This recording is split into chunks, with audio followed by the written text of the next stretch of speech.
Hello, company, and welcome to Show People, the podcast that shines a spotlight on the UK performing arts industry and those dedicated to their craft, covering the latest news and issues, what to see and do, showcasing theatrical talent, and of course, always trying to inform, educate, and entertain. My name is Andrew Keats. I'm a director and your host. Now, today's guest is both a performer and an entrepreneur. He's played countless roles in musical theatre and productions such as Billy Elliot, Maid in Dagenham, I Can't Sing, Never Forget, Eurobeat, and even Honk. He's also the co-creator of Sisco Entertainment. Please welcome to the stage the one, the only, Mr. Scott Garnham! Welcome to the show, Scott. Thank you very much. It is lovely to have you here. Coming up on today's show, I will be covering the latest dramatic news. On the platform, we have a song from In Between the Musical by Alanya Bridge. And of course, I'll be interviewing Scott Garnham all about his life, career, and setting him some infamous Show People podcast challenges too. You are listening to the Show People podcast with Andrew Keats and Scott Garnham.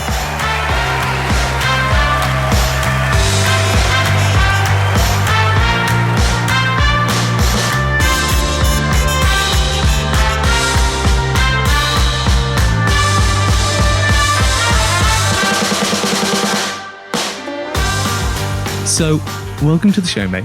Thank you very much. Glad to be here. I'm so glad to have you on because, yes, I know you have an amazing career and continue to work in musical theatre, but you have done what every other actor is being told to do, which is create a highly successful, profitable company in Sisco Entertainment. Can you just let our listeners know a little bit about what it is you do? Well, Sisco Entertainment was sort of born by accident, really. We set up a group called the Barricade Boys, which everybody knows about. It's everywhere. Yeah, it seems to be, which is good. We're very good at sort of self promotion. That's what we like to say. We just put it out there all the time.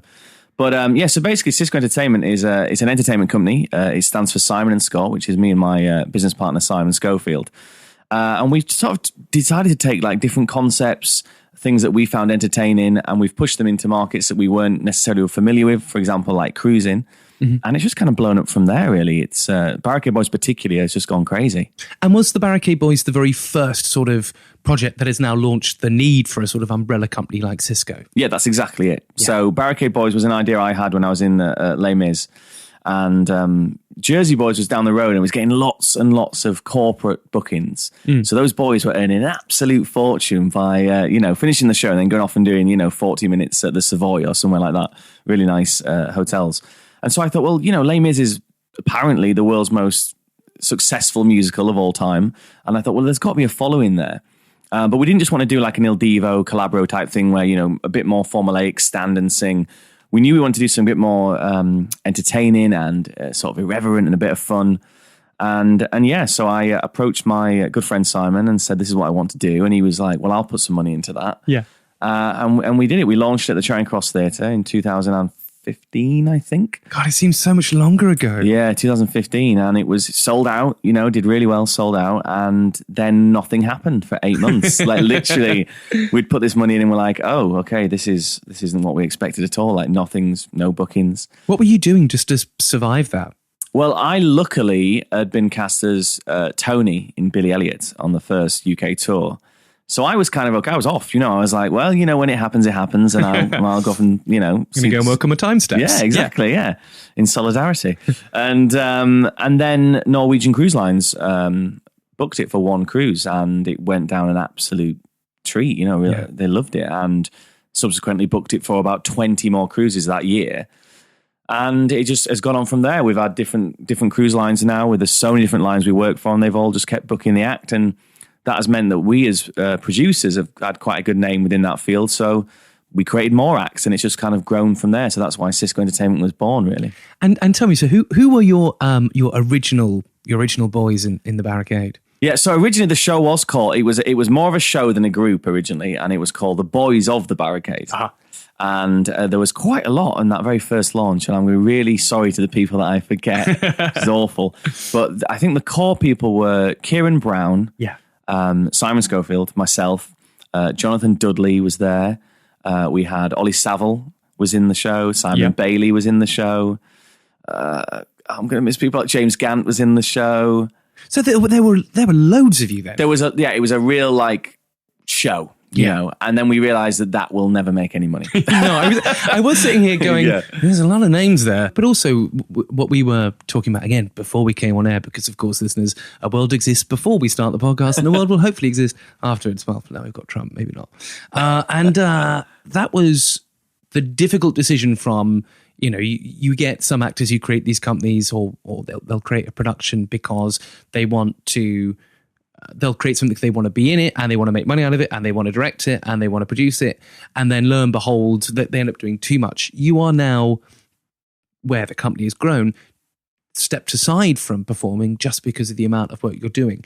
Is that hard to sort of let go and see people doing stuff that you obviously can do and do extremely well and go, no, I've got to go and pay the invoices or sort out the PRS or what else, other business bits and bobs you need to do? Yeah, I suppose it can be. I think like we were saying before we came on air, that you need to allow people the room also to breathe. Yeah. And as the director of the show, you know, myself and Simon and the producers and also the people who are managing the day-to-day office stuff, I think it can be too much if we're also there all the time. Sure. So we do, of course, still do the odd cruise and, you know, we get some nice itineraries and we go, oh, we'll do that one. You know, where's that one going? It's going to Cape Town. Oh, well, we'll go and do that one. Yeah, or, you know, and then next year it's going to Japan, which is one of my real bucket lists. So I'm definitely going to try and do that one. But I think that you can be too controlling over things. And I think it's really important at some point to go, well, we can have someone do that and have someone do this. And like we've actually just employed our first full-time employee, as it were, who's a bookkeeper. Yeah. As simple as that. Someone who can look after all the invoices, take care of all the payments, so we know that side of things is taken care of, because we just don't have the time. And even if we did have the time, it would take away from the creativity of trying to make more fantastic entertainment or ultimately more money, you know. Tell me about your experiences about working, you know, with these performers on these enormous cruise liners to these independent yachts, and tell me what sort of the highs and the lows are. Well, firstly, I think there is snobbery, full stop. Just about anything. About anything in our industry. Yeah. And it can be, I know you tried, I think a year ago now, with Fra about, you know, musical theatre performers not being able to get seen for TV and straight theatre. It's because all you can do is dance. So just jazz hands. That's all you can do, Scott. It's I'm sure that's the one thing I can't do, unfortunately. So there's snobbery there, you know, or the whole class system, there's snobbery there. So then it filters down to cruise ship, there's snobbery there. Ultimately, there's snobbery everywhere. And I think you kind of have to just ignore all that rubbish. Yeah. That's the way I feel about it. Saying that you don't like cruise ships is the equivalent of saying you don't like hotels. Yeah. They are so different on every level. You know, I'm sure, not that we've done them, but there are some ships that I'm sure are your Travelodges, and there are some ships that are the Savoy. Yeah. And that's just the way it is. And so we do, like you say, we do luxury, what they call luxury yachts, but ultimately they're 400 passengers, which is tiny compared to most cruise ships. And they spend a fortune going on. A company called Seabourn, beautiful, beautiful ships, Michelin star food, all-inclusive drinks, fantastic. Right up to doing Royal Caribbean ships, which can have, I mean, some of them now, 5,000, 6,000 passengers. Like a city. Yeah, and they really are like a city. You walk down the centre of the ship, what they would call a promenade or the street, I think, on some of them. And it is like being, you forget you're on a ship. It is like being down a street. Yeah. But some of these theatres, they're incredible. They have flying capabilities and hydraulic stages that move and LED walls. And it's just unbelievable. Way more advanced than some of our West End theatres, I have to say, you know. But ultimately, at the end of the day, people are trying to earn a living. And I think no one should ever, you know, be snobbery about anything like that, ever. Tell me, because of course, I'm hoping people are going to be listening to this and going, oh, maybe, you know, that little idea I've had, I might launch something. What were the things you did right at the start? How did you get your business off the ground? And indeed, how did you raise that sort of that capital as well? I think I've always been very proactive.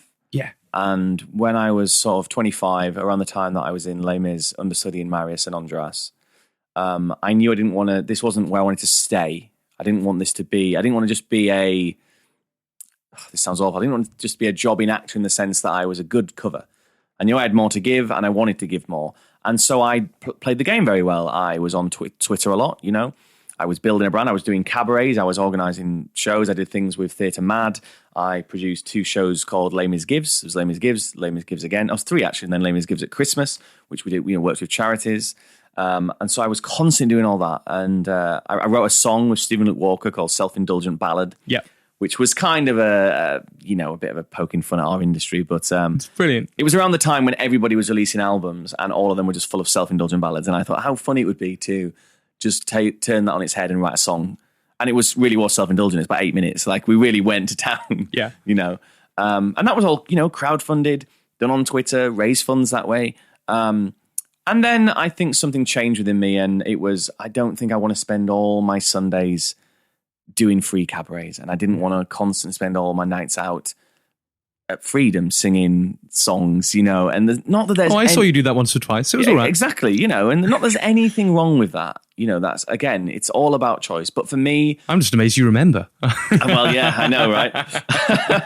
For me, it just became that again, things can take over your life a little bit, and I felt like it was just taking over. It wasn't the kind of performer I was trying to be. Yeah. And so I applied the same thing with Barricade Boys. It was about how do we elevate the brand? Mm-hmm. How do we make it so it's everywhere, so people can't ignore it? And so that's what we did. We've been very proactive on the internet. We've done 3 West End concerts at Charing Cross, which have sold out. We've now done a residency at the Other Palace, which was a massive success. And again, a way to create a buzz about that was we had someone with profile as a guest every single night.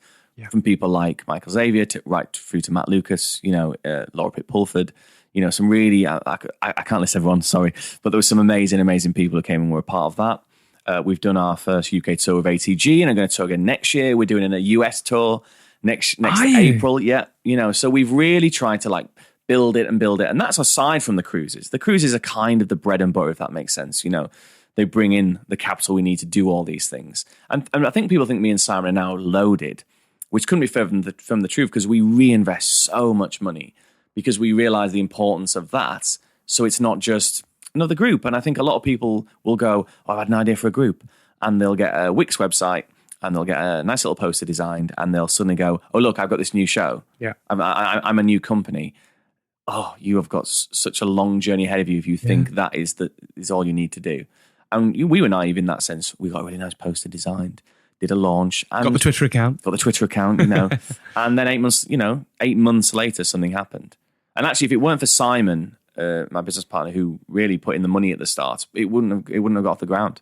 I wasn't in a position to do that. No. And he was. And that's kind of how it was born.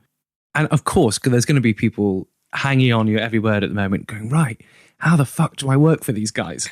So how can people get in touch? Where do you advertise when there are opportunities? Of course, you've already explained you've got a database of people you already use, but of course there will be opportunities out there over the next year. How can people find out more about Sisco Entertainment and what should they do to find out about job opportunities rather than you getting an onslaught of emails and CVs when you might not necessarily have an opportunity? Sure. I mean, we absolutely encourage people to email us if they want to. You can get in touch with us at contact@siscoentertainment.com. Mm-hmm. We ask for normally a show reel, something we can actually see you physically performing or singing, and a CV.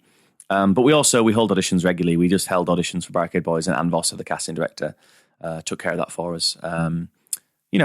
We could do opens, and sometimes we have done that, but I think it's good for us just in terms of time management to be able to filter a little bit. Yeah. I think that's important because we're also selling, particularly Barricade Boys, off the back of being in Les Mis. Although we do change that sometimes now with the cruises where we will sell it as West End performers or, certainly an equal standard. I'm not saying the West End is everything and that people who do regional theatre for some reason aren't as good. We know they are, but it's of that quality we're trying to sell. Mm-hmm. But we've got lots of exciting things happening and different shows we're developing all the time, and we're always looking for people to come and collaborate with us or workshop things. So, please definitely get in touch. And the thing I'm waiting for is your sort of artistic arm, because I know you have all these fantastic commercial projects, but I'm waiting for, Sisco Entertainment presents at, I don't know, Trafalgar Studios and a really nice play or something. Is there any hopes to try and, lose all your money that way? There is. And good. Those conversations are happening all the time. Yeah. It's whether Simon will allow me to go off and direct something. Yeah. I think he will. But I've interestingly enough, just been chatting with a group of people about something. It's actually a reimagining of a very old musical that I'm quite keen to do. But I want to do it with the right people. So I think initially we're going to try and get some funding and just do a 2-week workshop and just see if it has any legs and if, it could be something better than we think it currently is. Yeah. So watch this space. Who knows what's going to be around the corner? Hello, this is Fra Fee, and you can listen to me talk some nonsense about eating guinea pigs on the Show People podcast with the lovely Andrew Keats. I do enjoy samba. Now, Scott, let's start at the very beginning. A very good place to start. Yes, that is exactly the answer. Very good, very good, very good, very, very good.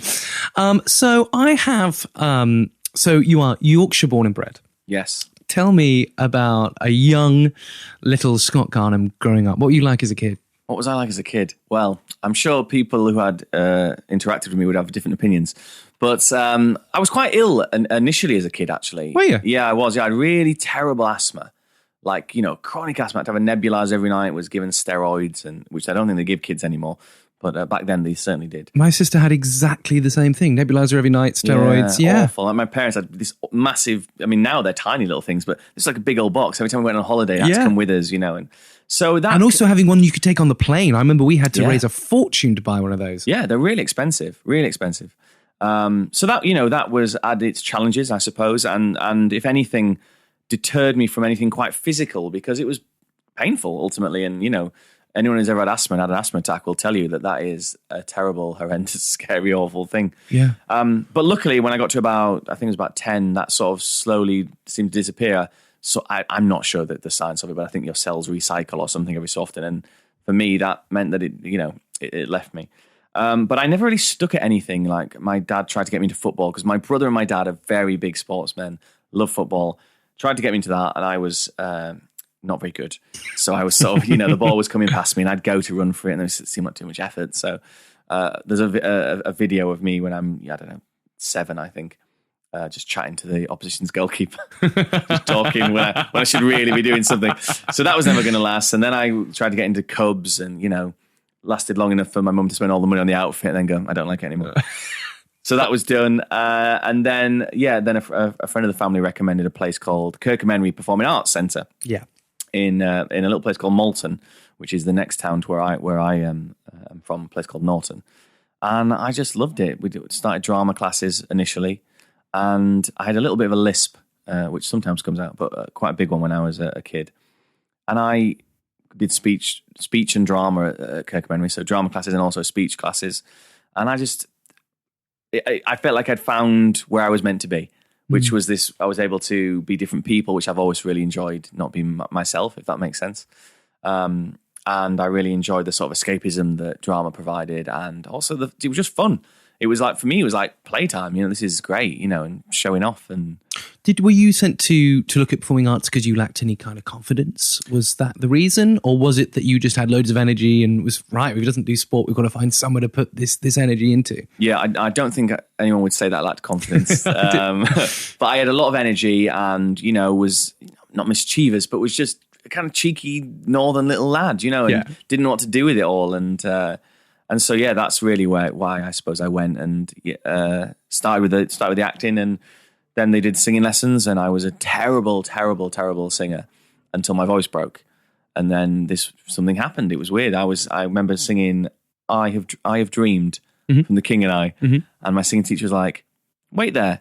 I went and got the principal of the school. It was a lady called Angela Kirkham, and came down. Went I had to sing for, and everyone. I just remember everyone being a bit like, "Oh, well, this is interesting." And our little youth group, which was also run by the same people, but was actually called Rydale Youth Theatre because the area was Rydale, we suddenly started doing quite legit musicals for a youth group. So we did Carousel, and I played Billy Bigelow, and we did. How old are you now, Scott? I'm 33. No, but I mean when you were doing when I did it show. then, I think I was 14 when I played Billy Bigelow. Wow, yeah, fab. Imagine doing the soliloquy at 14. Yeah. Having no clue what you're singing about.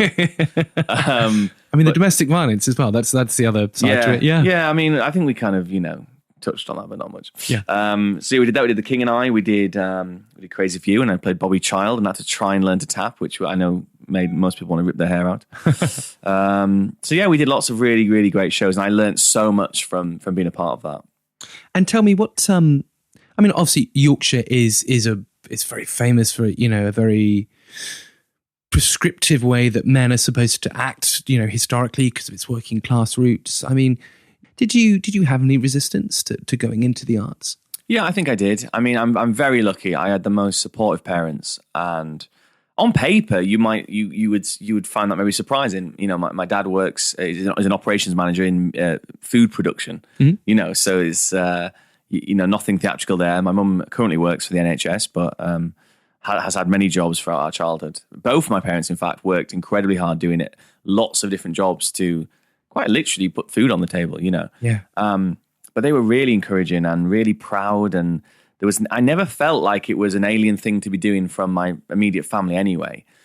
You naturally got the things at school where, gay, or you must be gay because you're doing theatre. But it never really bothered me. I wasn't really into anything else, even girls or boys at that time. I was just into performing. Yeah. That's all I wanted to do. Yeah. And then I got to about 16 and then realised I was very much into girls. But before then it was a thing. And I think I was very lucky because my brother's older than me, quite a popular kid at school, very sporty, very taller, stronger. And I don't think a lot of people would have dared said anything, which was really helped, thank God. And then I was very friendly with a lot of what you might call the cool kids, lads that did play football and did other things. And they sort of loved it. I used to play the village idiot in the pantomime every year, and they would all come and support it and laugh. And, so it never felt, either I was so oblivious to it because I was so engrossed in how much I loved it that I didn't care. Or they were saying it, and, or they weren't saying it very much, basically. And tell me, were there any sort of defining moments, growing up in those teenage years, or any knocks that you had that you think of? We're told that up until 16, the events in our life define the person that we become. Are there any difficult moments that you can remember that has helped shape to become the man you are today? I think one big moment for me was the death of my granddad. Yeah. He was an amazing man, very supportive, but really was like a best friend. I think as my brother and my dad, who I'm incredibly close to, don't get me wrong, but they really had this unity with sports and football, and so weekends, that's what they did. They went off and did that.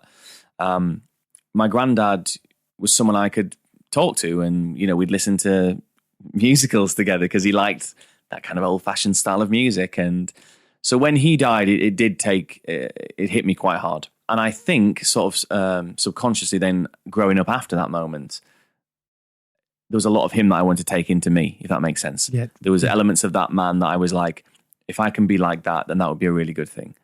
There's also certainly elements of my dad that, at the time that I was sort of rejecting, I suppose, or didn't like, that I now realize were brilliant traits, and that I absolutely have taken on board. And I wouldn't be able to do any of this really without any of my immediate family. They've all been so brilliant.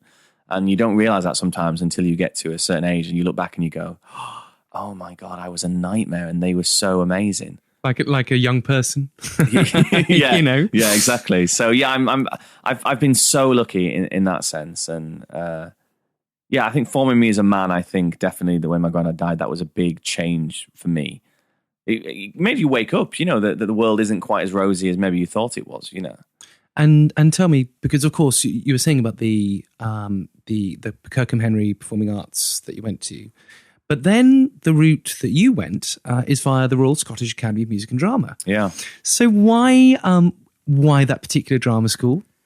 Well, it's a long story, this, but we've got time.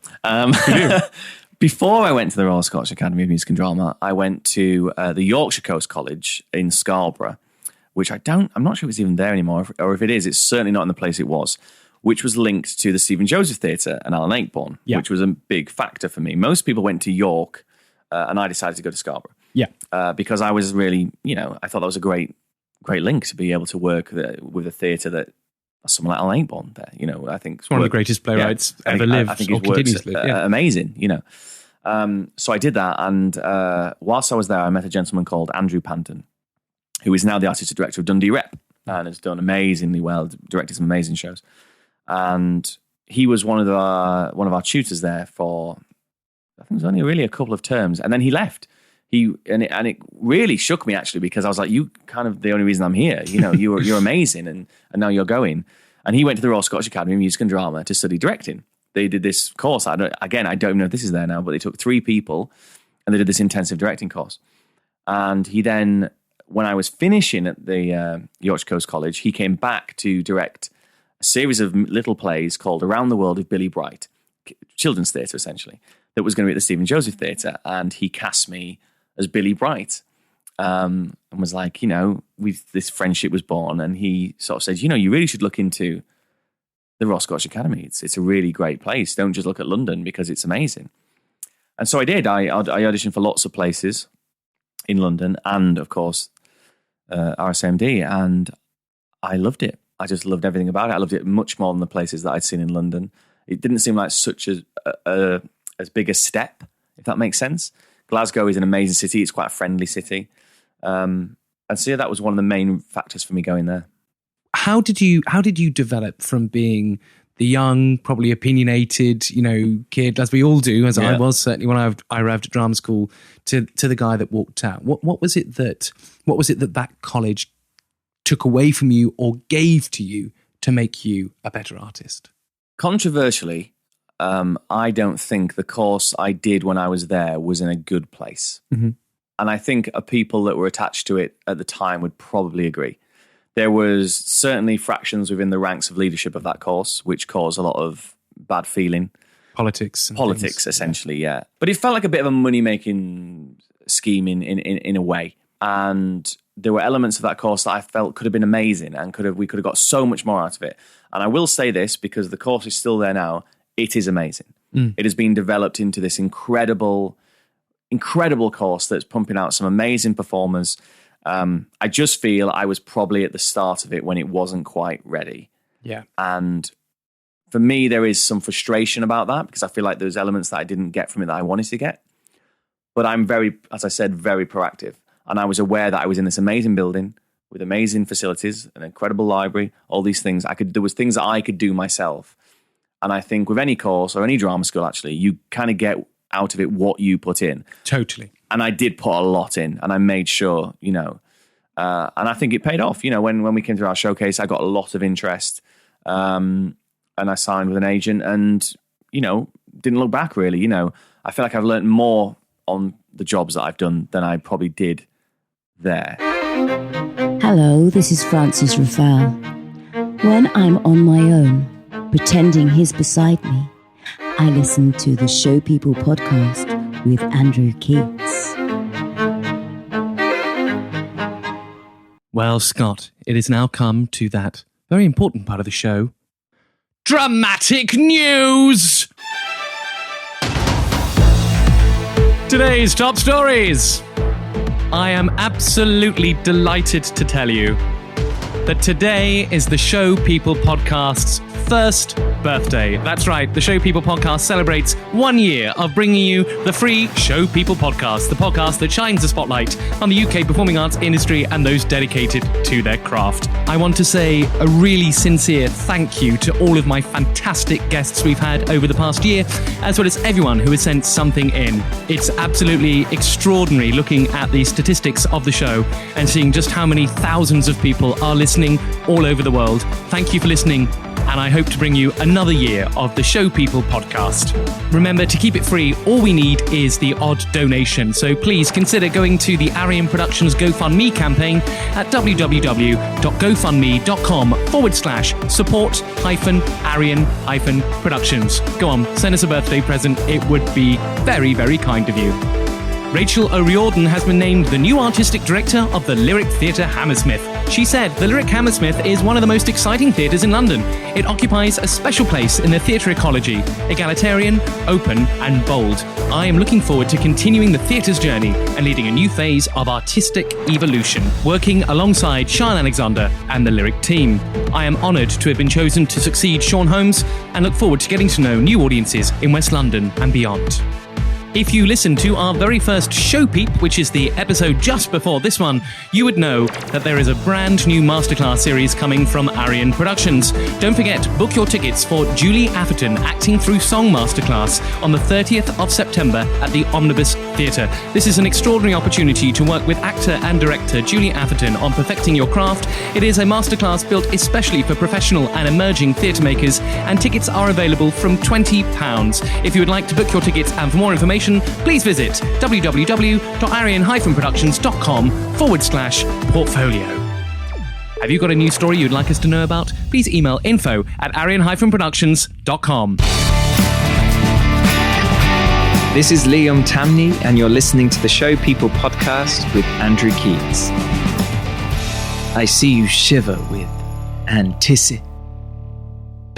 I want to know what it was like being in the original production of Honk at the Stephen Joseph Theatre. That's right, I was. So how old were you then? I was 12. 12. So you remember this very, very well. I do actually, yeah. Do you? Yeah, I do remember it quite well, yeah. Because it had a really big effect on me. Yeah. And in fact, I'm still friends with Stiles and Drewe. Yeah, George. Yeah, George and Ants. Yeah, they're lovely. Was that, so that was the production with Dickie as well? Yep. That was Dickie Dempsey. Yep. And Clive Rowe as the cat, am I right? No, Paul Sharma was Paul the Sharma, was that's the cat, right. Yeah. Nicholas Colicos was in it as the bullfrog. Yeah. Yeah. So what were you playing? I was essentially one of the ducklings and froglets, which were unnamed. And then when they went to the National, they gave them names, and I was fuming. Like, my character was called Beaky. I was like, why don't you give me a name? It was that thing when you get like a TV credit and they go, oh, what's the character? He goes, oh, the chef. Well, can you call him Paul just so it looks better on the TV? Yeah, you know? Man 3. Yeah, exactly, yeah. So obviously 12 years old in the fabulous Stephen Joseph Theatre, Yeah. being involved in that fantastic musical, which I think is just written with such love and it's just wonderful. Any memories or any anecdotes you want to tell me from being a kid in that show? Wow, memories. I think it was my first ever experience of a gay man. Yeah. I remember walking to there's like a shopping centre in Scarborough with Richard Dempsey, and me quite, saying, when's your girlfriend coming to watch? And he's like, I don't have a girlfriend. I was like, really? And I couldn't understand it. He was this really handsome, tall, leading man. I was like, oh, really? Oh, okay. Have you a wife? No, not married, not married. Oh, that was weird. And then, he good on him. He went, I'm gay. And I think I remember him being like, oh, okay. I've met one of those before. It wasn't a big thing. I remember the moment, but I don't remember it being like, oh God, he's gay, wow. Yeah. Because don't forget, I'm from like a little market town in North Yorkshire where there is literally there wasn't any gay people. Well, nobody who's comfortable to come out. Yeah, of course, that's what I mean, yeah. And everyone was white. It's just so it was crazy to then, meet different people. And that was one of the things I think I loved the most, actually, was all these people came from London, and I met all these amazing different people who had different views and cultures, and it was really exciting. And actually, I'm glad that the first gay man you met was Dickie Dempsey, because I think he might just be the kindest man there is on the planet, and so talented. Yeah, he's... I've followed his career closely since then, of course, and he's not only is he fantastic, he seems to be absolutely lovely. And he came to see Grand Hotel, which I'm sure we'll talk about later, but of course he came to see Grand Hotel, and I didn't get a chance to actually see him, but he sent me the most lovely message on Twitter. I just thought, that's really nice, what a nice man. So, Honk was I was a kid, Yeah. And then Billy Bright was after I'd graduated from the National Diploma in Drama. I then went to the Royal Scottish Academy. Yeah. And actually, my first job out of there was, it might not be on there, was Little Voice, the Rise and Fall of Little Voice. Ah, right. Yeah, I played Billy in it, and it's for a fantastic company in Glasgow called Visible Fictions, who predominantly specialise in children's theatre. And they've been amazing. They've taken shows to New York, Sydney, like all over the world, amazing. But they did this production of The Rise and Fall of Little Voice, and it was so beautifully directed. It was all about light and sound. So rather than having anything physical, everything was a light or a sound. So I think we had like something like 50 little speakers all over the stage. So when you put on a kettle, that speaker would slowly start to boil until it was, you opened a drawer. So it was really, really clever. And I loved doing that. And subsequently, by doing that, the same company then were doing Jason the Argonauts. Right. Which is a three-hander. And they were taking it to the New Victory Theatre which essentially on Broadway is classed as an off-Broadway show, but it really is right in, the heart opposite, at the time, I think it was Mary Poppins. Mm-hmm. And the director rang me and said, would you like to come and do it? And I was, I said, I'd love to audition for it. And he said, no, I'm offering it to you. Wow. And so I got to go to New York and do that with the same company. So I really identified with Billy, particularly from thinking about my childhood with the stammer and and all that stuff. It felt right. So I was just very lucky that kind of worked out. What are some of the other early jobs that perhaps weren't so great that you remember, or that you perhaps weren't weren't necessarily right for, but certainly learnt a lot from doing? Wow, that's a tough question. I know I went for a period after the rise and fall of Little Voice where nothing seemed to be landing. I wasn't auditioning very well. I was with an agent that I felt didn't treat me very well, and I just didn't know where I fitted. And so I went to an open audition in the back of the stage for the 12 Irish tenors. Yeah. So I'm not Irish. No. And I don't think you're a tenor, are you? A push. On a good day. So I went along and I got it, and they said, it's going to be this fantastic show in Vegas. And I was like, wow. Vegas? Yeah. So, so anyway, it turns out it wasn't in Vegas. It was in Reno at the Eldorado Casino. Jesus. Yeah, right. And I got there, and sure enough, I had to pretend I was Irish. My name was Scott O'Sullivan. But it wasn't like this is a work of fiction. We are a group, and we are Irish and all tenors. And were you the only one doing that? I mean, surely some other people were doing that. About 10 of us. All of you? Pretty much all of us. And also most of the show's on track. So you're miming half the time, apart from if you have a breakout solo moment. Yeah. But you know what? I had the most fun. And probably... it's a ridiculous job, really, but I had the most fun on that job. And I've met so many of my bestest friends in the world from doing that job. And every so often, the company will ring up and say, we have a gig in Monte Carlo for 2 nights if you fancy it. And I go, yeah. And we go back, and it's no longer Irish. It's just the 12 tenors now. They've kind of dropped the Irish thing. Good. Thank God. But, put it that way, that as a career move, as an artistic thing, no, not at all. But also, it's interesting what with all the, the high quality work that Sisco is doing. It's interesting how those early jobs will continue to affect the later work you do in life. You've seen how bad it can be. Yeah.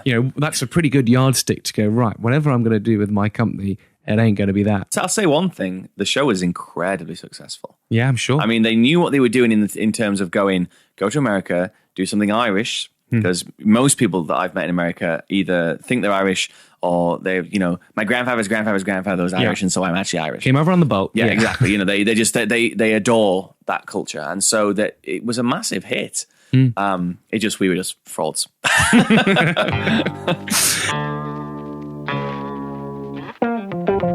I'm Alistair Brammer, and you're listening to the Show People podcast with Andrew Keats, a man with the hairdo of a children's TV presenter and the drinks cabinet of an elderly Broadway diva. So now there's a show, there's a show which is probably your sort of big break-ish. Yeah. Eurobeat. Yeah. Let's talk about Eurobeat. For people who don't know, what is Eurobeat? What is Eurobeat? Eurobeat is a parody, believe it or not, of the Eurovision Song Contest. And it was at the Novello Theatre. Yeah. For meant to be 10 weeks, lasted 8. Yeah. But hang on a sec. This is where, because there were big things expected of it, because audiences could vote for their country. That's right. That's right, yeah. Now, there was something about Eurobeat. Why was Eurobeat expected to do more than it did? So Eurobeat was at the Edinburgh Festival and was the smash hit, sellout, you couldn't get a ticket show of that year. And then it went on a UK tour, which I did the UK tours when I started with it and did, reasonably well. And it came into town. And I think it's a lesson in lots of things, but ultimately marketing wasn't marketed well, wasn't around enough. This kind of word of mouth thing that worked really well in Edinburgh just doesn't work in London. There's no chance. And also, it wasn't a musical. I think that was the thing. It was a concept, very kind of concept piece. You were essentially watching the Eurovision Song Contest done as a parody. So Mel Giedroyc and Les Dennis were the presenters. But it was set in Sarajevo. They were so funny, both fantastic. Yeah. And we were all the contestants essentially. So we did 3 each.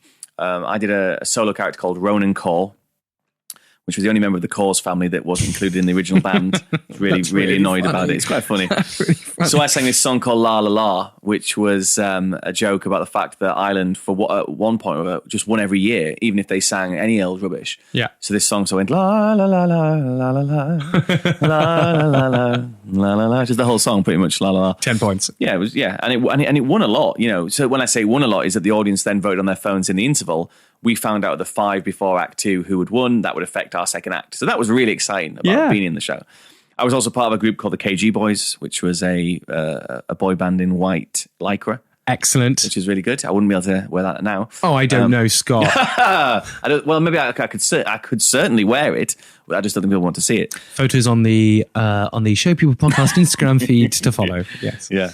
And then I was also part of one that was for Italy, which is called Don't Say Ti Amo, which was very funny. So the show was really funny, actually. And there was at one point, I think Cameron McIntosh was talking to the producers about doing something with it and keeping it open. I know he was looking for like his Avenue Q before Avenue Q became Avenue Q, something of that ilk. Yeah. And for whatever reason, it didn't happen. But it's actually great that it closed early. Sorry to everyone else, because it meant I got to do Jason the Argonauts. That actually worked out perfectly, because the director rang me and said, "What are you doing?" I said, "Oh, I've just lost the job." And he said, "Well, you can come and do this." Look, I remember a lot of very drunk gay men had a brilliant time there. They did. That's predominantly what my and a lot of hen parties as well. It's also worth noting, actually, that I was offered Eurobeat at the same time I was offered Swing in Les Mis. And you went with Eurobeat. I went with Eurobeat, and my mum said she would never speak to me again. She was like, she's like, "What are you doing?" For her, it's like there's 2 jobs that would mean everything, and it was Les Mis and being in Coronation Street. So I've done one. Still working on the Coronation Still working Street. on Corrie though, yeah. But for me, it was, and it's always been certainly as I've gotten older, my goal is to try and do new stuff and exciting stuff. And I'm not a Swing in a million years. I just don't have that mindset. I take my hat off. They're amazing. I don't know how I'm convinced honestly, they're from another planet. Yeah, well, I agree. I think it's unbelievable. So that put the fear of God into me anyway when that was the offer. But I also was offered, a great. The Ronan Call was a big solo in the show, and I was understudy to Les Dennis, his character. I was like, this is a much better track. What's Les Dennis like? He's really nice, and he gets a real bad rap. People call him, Les Miz. And all this, and he's not, he's a really nice, genuinely nice guy, very supportive. He's a great actor, actually. I mean, he's had some really good reviews. Yeah, he's just been at the Park Theatre doing End of Pier, and really, really good reviews. He's in the right thing. He's really good, brilliant. And Mel, the name I cannot pronounce, Giedroyc. Yeah, I still can't. She's so good. Really, she made that show. She made it. I'm really excited to see her in Company. I think she's going to be fantastic. Yeah, I mean, the whole cast are amazing, obviously, but I think she'll be one of those ones that people go, "Oh, Mel Giedroyc, sell tickets," but she's actually a class act. Yeah, and her brother's a really respected director. Yeah. Like the whole family is a theatre family. Just because she does Bake Off doesn't mean that she's, although she's greatly missed from Bake Off. No. Are you watching Bake Off? I'm not watching the new ones, if I'm being honest. You're missing out. I hear this, yeah. I don't have a lot of time, and when I've got a lot of time, Andrew, and when I have got time, I don't want to watch bloody old people cooking biscuits. Yeah, that's Fine. it. I tend to watch box sets now, or Netflix series, What are you watching at the moment? I'm watching, I've just started The Innocents, which is a new Netflix thing, which is very good, and I'm very engrossed in a thing called The Sinner. What's The Sinner? Oh my God, you've got to watch it. The first episode. So I'll give the premise very quickly. Go on. So it seems all normal. This woman is on a beach with her son and her husband, and you can tell there's some issues there, but you're not quite sure what. And there's a couple in front of her that are being a bit too raunchy, shall we say, and playing music loudly. And she's cutting a pear, and she loses it and goes over and she stabs him to death. And you see it quite graphically happens. Who's in the cast? This is Jessica Briel, I think, plays this part. And her husband pins it down and is like, "What are you doing? What are you doing?" And the entire series is about trying to figure out why she did this. Did she know him? Didn't she know him? Is there some history here? What's going on? And it's really, really gripping. I mean, I know some people get really funny about it. I think what I pay to Netflix every month is the best direct debit that comes out of my account. And recently 100%. There is so much new stuff out there. It's amazing. It's amazing. Now, let's talk about something which did not get bigger, and certainly without trying, some people tried to make it better. Never Forget. You did the UK tour. I did. Yeah. Never Forget. Discuss. 500 words. What was it like? Well, I call it Already Forgotten now. Yeah. Because we have the band, which is obviously the new Take That musical. Yeah, although I hear the band has got some really good stuff in it. I've not seen the band. Did you know what though? Never forget some really good stuff in it. Right, this is the thing we were talking about earlier about snobbery. Yeah. So, am I being a big snob? No, Scott? I don't think you're necessarily being a big snob. I think you're probably justified in what you're saying. But when it was in workshop stages, and Gary Barlow was very much a part of it, you can't do the show. You can't have his songs unless he at some point signed something to say that was allowed. Yes. It was all great. Everyone was behind it. MTV doing a documentary about it, all brilliant, really good. And then, of course, they had that documentary for Take That, and they got back together. And nobody else was going to make any money off this apart from the Take That musical, apart from Gary Barlow, because obviously he'd written all the songs. And so he very then publicly sort of went, I'm not for this. I don't want anything to do with it. But people have invested money. It's happening. It's going ahead, essentially. I saw the first incarnation of it, and it was fine. I mean, look, I'm not the biggest fan of Mamma Mia. No. But it has a place, and I don't see why this didn't have a place in that same world, in my opinion. I feel that when we did it the second time round, the second tour, which sold out, by the way, it did sell out, we focused a lot more on the comedy. Yeah. So I played Jose Reyes, a Spanish ex-salsa dancer who becomes Jason Orange. Right? I mean, that's your perfect casting, is it? Well, you should have seen it. It was amazing. And yeah. And, we played to the comedy of it. So, the point is he was a salsa champion when he was 10, so he probably isn't very good now. So that's the gag. And there was a lot of really cracking lines in it. It was like watching an episode of Only Fools and Horses. It had some really great dialogue, but it was always a bit tarnished. It always felt like it was sort of the naughty child of jukebox musicals. I mean, luckily it's been surpassed by things like the Spice Girls show, so, which were a lot worse than that. I did the most fun on it. Again, I met some really good people on it. Who are you working with? A guy called Adam C. Booth was still a very good friend of mine.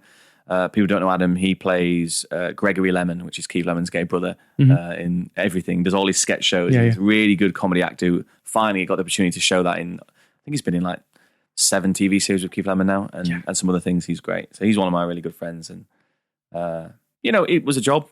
It pushed me in a weird way as an actor because I'm playing a Spanish ex-salsa champion. Yeah, I mean, I don't know necessarily that would be the way forward nowadays, but hey, it's a different time. It's it's a totally different time. Now this is something which, again, there's a whole generation of people would have never seen it, which I had such a great time at, which was doing Just End, which I wish would come back. Do you know what? If there's one brand that I think Sisco should grab back somehow and put it out there, is Just End, because my word, I was seeing old videos of Carl Milani, for example, doing it, and who's brilliant, by the way. Oh, he's amazing. He's a brilliant guy. But there were so many brilliant parodies that I've seen, which are now sort of other people do in auditions and things. It all started there. What was your involvement in Just End? So Gary Lake asked me. Gary Lake is the creator and writes all the lyrics. Very, very funny. Asked me if I was interested, and when I heard the other people that were going to be involved, which was Simon Bailey, Jodie Jacobs, and Lizzie Connolly, it was a no-brainer. It was like, oh yes, I want to be involved with these 4 amazing comedic actors, and we really had the most fun with it. It was a really good, fun job. What were some of the larks you got up to? I'm trying to think what sort of the parodies we did. My favourite one was I Am Barrowman, which I got to do, which is I Am What I Am, which was so much fun. Simon did an amazing Trunchbull. Very good. Lizzie Connolly did the Little Mermaid, where she just sort of jumped on. She had the what do you call it? The tail. Tail. Is it fins or is it just tail? Mermaid has a tail. There you go. Tail. Doesn't have fins. No, I don't know. So she basically just hopped on stage to the underscore of Part of Your World, and then just went and then hopped off again, which I thought was really, really funny. And we did a great parody of Elf the Musical, which was to Money, Money, Money from Cabaret, which is, money, was it hundreds to watch us jump around, whilst we get paid £1. I think you've got to have a conversation. I think Just End on cruise ships. I would go on a cruise to see Just End again. That's very true. Put it that way. It's quite niche. That's the only problem. And ships tend to be broad on purpose because people like so many different types of entertainment. Now, this is something I don't know much about. So, as part of the City of London Festival, you played Finch in one of my favourite musicals, How to Succeed in Business Without Really Trying. Yeah. So what is the City of London Festival? I've never come across it. Yeah, so it's a thing that had been happening every couple of years, I think it was. And it was essentially a sort of theatre festival that is aimed towards business within the City of London. And we did it at the same time as they were doing that concert at the South Bank, I think. It was happening at the same time. So people kept saying, great. Yeah. People kept saying, oh, you're doing How to Succeed in Business. Yeah, who are you playing? I'm playing Finch. Oh, that was Jonathan Groff. I was like, yeah, he is in a different version. Yeah. No, we did ours. It was a big orchestra. The ensemble were from Ram. Nadeem Narman was in it with me. Sabrina Carter was in it. We had Simon Green, Cameron Blakely. It was directed by Susie Dunbreck. It was just great. It was a really great experience. The night of the show, we had tube strikes, and hardly anyone came. So it was a real shame. Do you know what I love about so much of your career, Scott? Yeah. It's like everything goes so well, but it's just one little sort of pin is pulled from underneath, and everything sort of collapses. And then, but then it was fine. Yeah. Tell me. I mean, there's so many different productions here. Obviously, in between jobs, what were you doing to survive? What were you doing to also pay the bills? Well, I was very lucky that a lot of these jobs didn't last. The downtime wasn't that long. Sure. So it wasn't like I had to get, I have to try and learn a big, long time job to sort of pay for everything. I did lots of things, really. I did worked in, restaurants and bars, and I worked front of house, Wicked, when it first opened, selling programs. Lots of little things, really. Just trying to keep the wolf away from the door, as they say.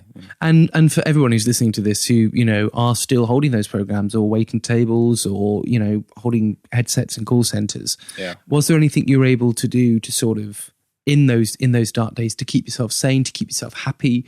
I mean, what were you doing to stop you from going mad? The most annoying thing about our industry is that your darkest time, when you have to be your most proactive, you have to be willing to give everything at those moments. Go to anything you can that's classes if you can't afford it. Try and go to a free workshop, hang out with creative people, be inspired. Go see theatre if you can afford it. It's about just being around that sort of environment, I think. Yeah. Because if you lock yourself away and you only do your normal job, you sort of then start to think, well, why am I doing this?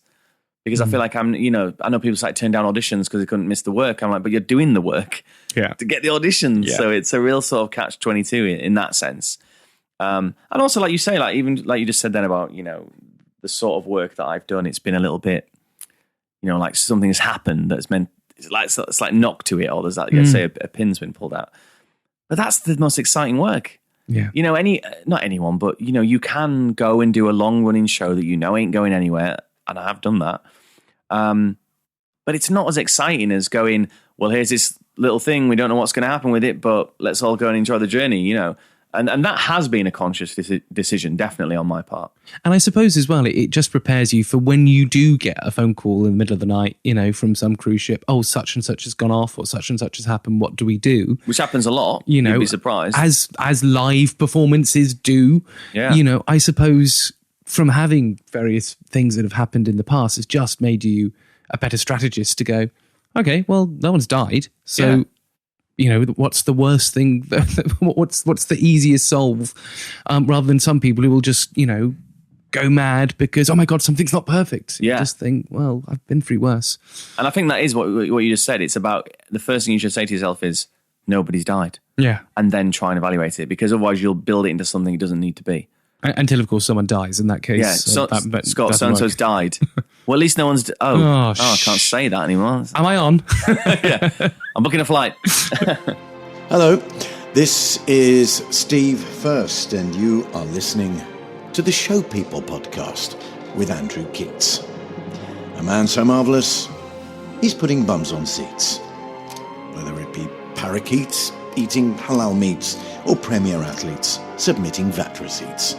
It's the Show People podcast with Andrew Keats. So there's a collection of shows that all sort of come at once. Made in Dagenham and I Can't Sing. Yes. Now, do you know what? I have friends and associates who worked on both shows. And what I like about the Show People podcast is just being really open and honest about things. And I'm going to start with Made in Dagenham, because Made in Dagenham has come up. We've had Steve First on the show, who is one of my very closest, dearest mates. Happy birthday, Steve, for this week as well. So obviously I saw Made in Dagenham. I I saw a lot of people working very, very hard. I thought it was a bit of a incomplete jigsaw piece, but I could clearly see some really great stuff in the picture. But I was only an audience member, so what the hell do I know? Tell me, what was it like creating that piece, and what were some of the obstacles you faced, but also what were some of the rewards that you enjoyed?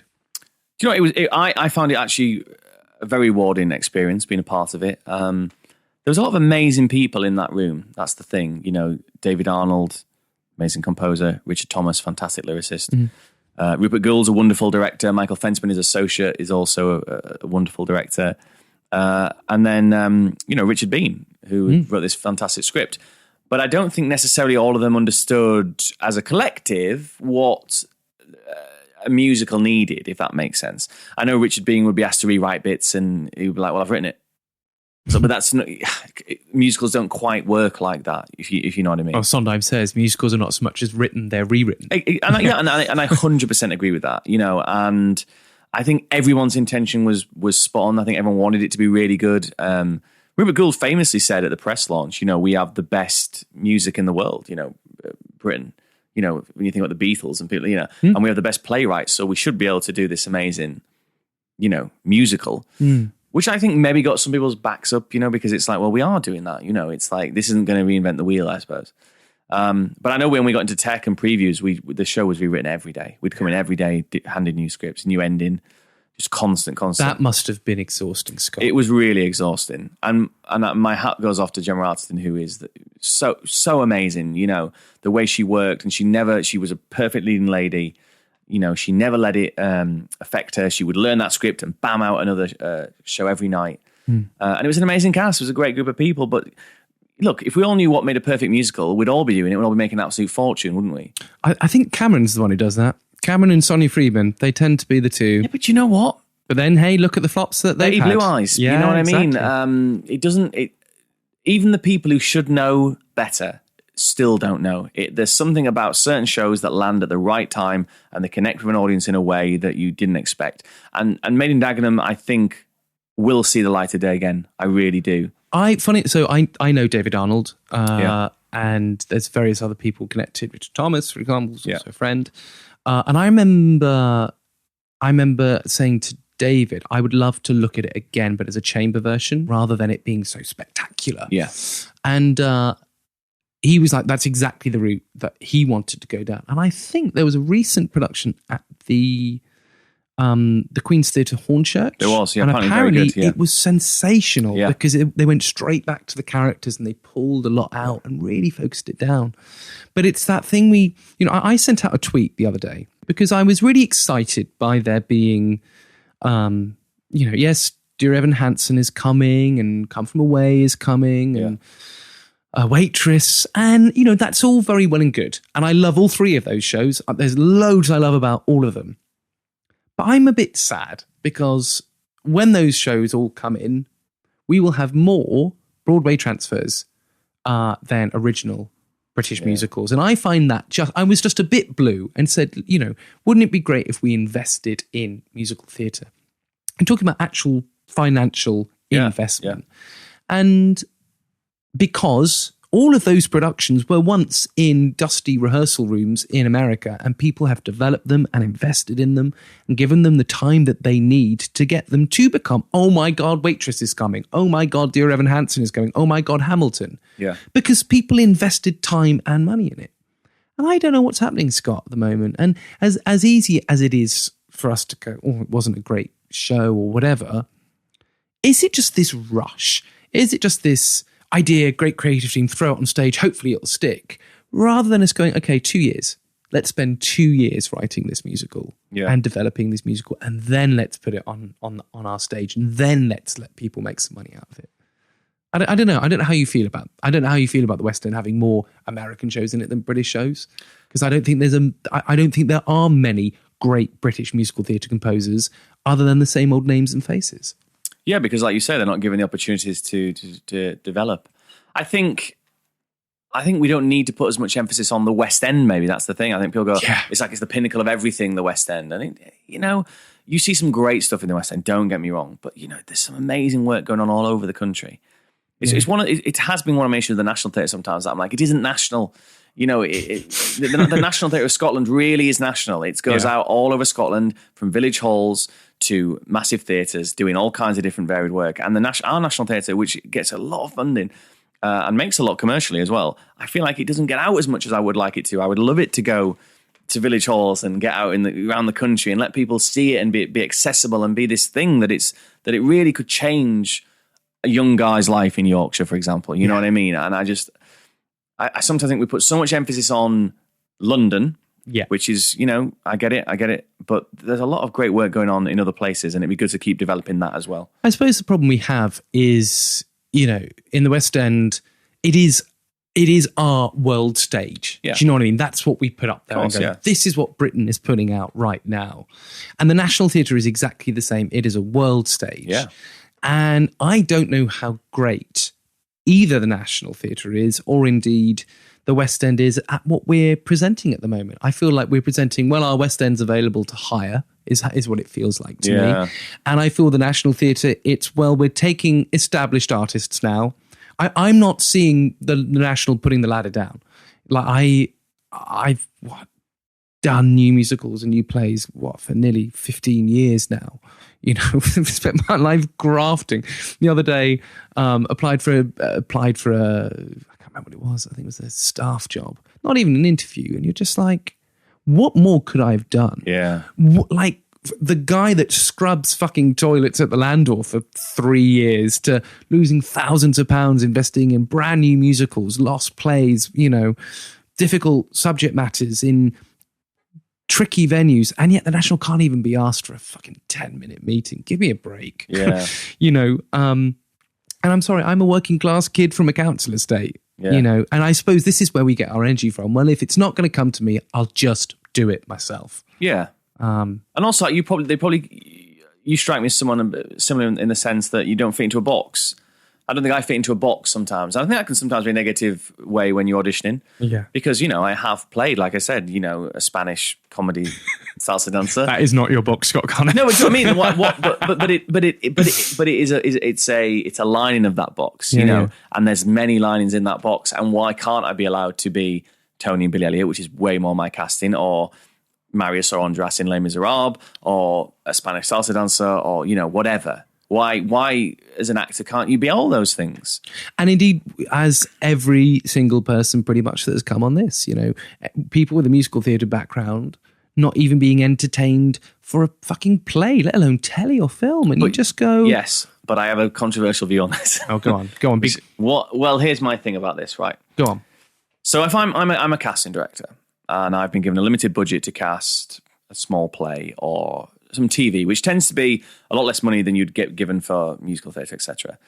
I half understand why they don't bring in people that you might consider a musical theatre performer off the back.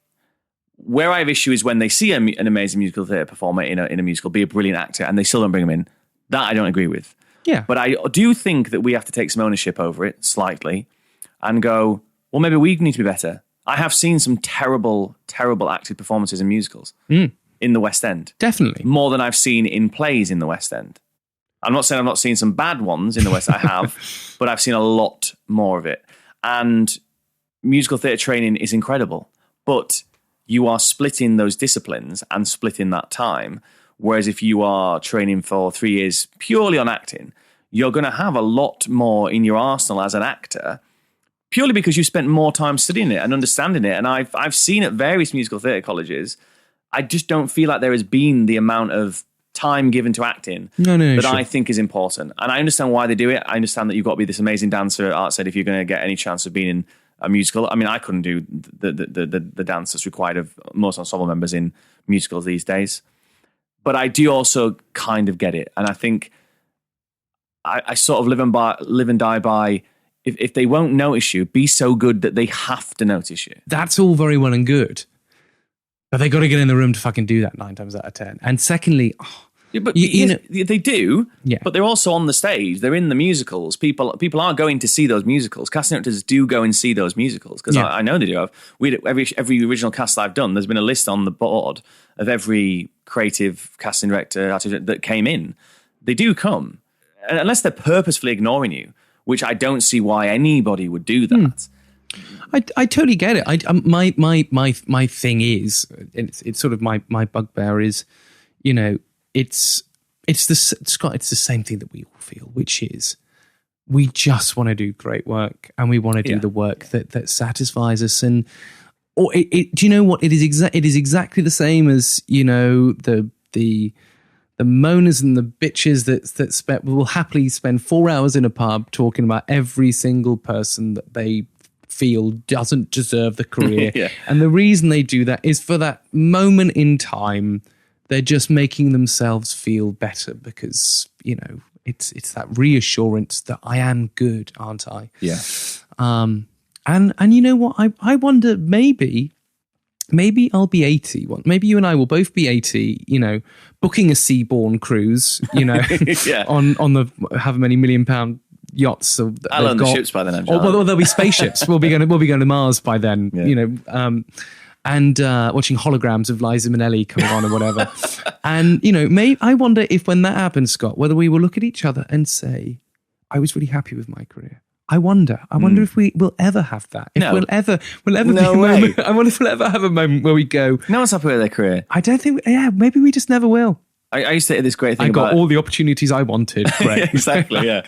I heard this great quote once about nobody's happy with their agent except Julie Walters. So I just thought it was a really good...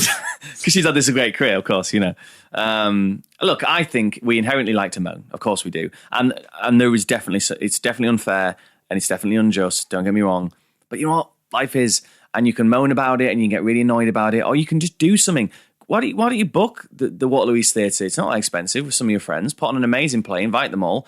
Invite 100, 2 might turn up, and those 2 might lead to a job. Who knows? Yeah. I think you've just got to get out there and make them notice you. And I'm not saying for a second that I'm, this amazing actor and that you should be like me. Look at me, I'm doing it all. Because he is a very good actor, by the way, chaps. I'm just reassuring. Scott Garnham is a good actor. That's very kind. But I audition terribly sometimes. I was recently in for Matilda, play Mr. Wormwood, and that 3rd round, I think, and I just hadn't put the work in, and I knew I hadn't, and I got in that room, and I left thinking, I ruined it. I was embarrassing. Will Burton's a great casting director. Will he see me again? I hope so. I hope he won't see that as that's what I'm always like. The guy called Ed Burnside is the resident director on Billy Elliot. I did 20 months of great work in Billy, got some really nice things said. Have I ruined all that by going in that one moment and not putting the work in? No, of course not. But you know what I mean? You leave that room and you think all these things. So that's why the point I'm making is that we can all work harder, do as much as we can to try and at least do our bit rather than just moaning about it. When I was younger, looking for a way to, dealing with my frustrations of not working, it was this sort of view of just sending it out open-armed, being like, I'm not working, the end. Here ends my frustration. When I started to get work was when I specifically started going, I would like to work here. Yeah. And then working out my little lily pads of, well, how do I get to work there? Yeah. Okay, so, and then I started seeing the breadcrumb trails. Because the frustration of I'm not working tears into a pillow listening to Sinead O'Connor, well, because there's no strategy, there's no route to market, as we would call it in business. But when I start going, I would really like to build a relationship with this kind of work, who are the people that work within that field? Yeah. And I'm not just going to send a, dear sirs, email, here's my CV, please keep me on file, la la la. No, I'm going to find out what work they're doing. And I'm going to write a personal letter to that person and make sure I've seen some bits and pieces so I can start building a relationship. Yeah. And sometimes those relationships lead to absolutely nothing and it's a waste of time. But 2 times out of 10, something will happen. Yeah. I think you've hit the nail on the head by saying, if we were a business, we would think of it as a strategy. We are a business. And I think that's the thing that people forget sometimes, that you are a business because you are bringing in the money to live, to have, enjoyment, to also reinvest back into the business. It also makes me laugh when actors like to moan about the spotlight fee, so much money. I'm like, it is such a small price to pay. It's tax If deductible. you were any other business, you'd be spending so much more money. Trust me, I know now, on things than this one thing that opens up the entire world of opportunity for you by being on this website. And it's tax deductible. Like, for God's sake, guys, like you're just going to pay that in tax. Exactly. So I don't know. I think I'm not saying that it's not unfair towards musical theatre performers, because I do think it is, but I do also think that there are many factors that we can help and we can improve. And, people will start to go, oh, wow, I didn't realise. Oh, look, that guy's amazing. I can list you, if you give me time, I could list you 50 actors that work predominantly musicals that also have been on telly, do plays. They exist. And, maybe there's a little part of us all that's like, oh, but I'm not in that group. I'm not in that circle. It's like, no, you're not. But you might be. You might be one day. But then when so often when, it's that, it's that sitting at the bottom of the pond looking up, or sitting at the top of the pond looking down. It doesn't matter where you sit, you're always going to see another version of yourself, and wonder what they could do. And, I imagine with Les Mis, Les Mis being the pinnacle job, I imagine once you get Les Mis, there must be disappointment when you get it. Because you then lost that beacon, that thing, that show to head for. Yeah. Or you get the very thing you wanted and it ain't as great as it set out to be. Hi, I'm AJ, or Anna Jane Casey, and my life in show business is crazy. I run marathons, just for the thrill. It's flicking hard, but the challenge is brill. And then, when I collapse through my door, when I've pounded the parks, streets and more, I sit and I soak up my feet while listening to the Show People podcast with the fab Andrew Keats. Well, it's time for the Show People podcast platform, the part of the show where we like to share some new work with you lovely listeners. And today it is given to Alania Bridge. Alania is an award-winning musical theatre composer and lyricist, and her work has been performed all around the world, including the Lincoln Centre, Playwrights Downtown, the Pershing Square Signature Theatre, the Times Centre, the Duplex Cabaret Theatre, and numerous theatres around Australia and London. We're going to hear a song from one of Alania's pieces called In Between. In Between the musical is a song cycle that Alania is working on, and it explores the thematic theme of being in between moments and situations. We're going to hear a song called Then Came the Light. It is a standalone number which explores passing over the moment between life and death. Performed by Mickey Sodergren, here's Then Came the Light from In Between by Alania Bridge. Looking back, I start to remember. Looking back, it comes crystal clear, crystal clear. I knew this was coming. I knew that my time was near, time was here. Clutching at the earth, soil ripped from my fingers, grabbing at the wind, then I'm taking flight. Reaching back for you, a shadow comes and lingers, and there came the light. There came the light.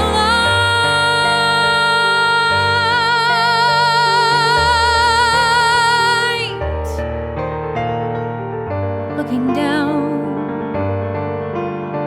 I see you beside me. Looking down, I hear you pray. You start to pray. I knew this was coming. I knew that I wouldn't stay, couldn't stay. Clutching at the earth, soil ripped from my fingers, grabbing at the wind, then I'm taking flight. Reaching back for you, a shadow comes and lingers, then there came the light. There came the light. Warnings come in dreams, they come written in the sand. A message that's ignored won't change what has been planned. Time is what we hope for, what we long to understand. But my time came too soon. It came too soon. Looking up, it's not how I imagined. Looking up, I can barely see.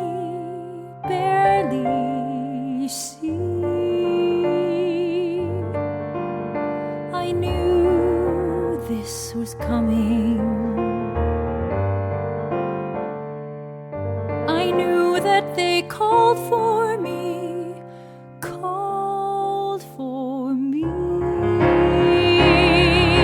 clutching at the earth, soil ripped from my fingers, grabbing at the wind, and I'm taking flight, reaching back for you. A shadow comes and lingers, then there came the light, there came the light, there came the light.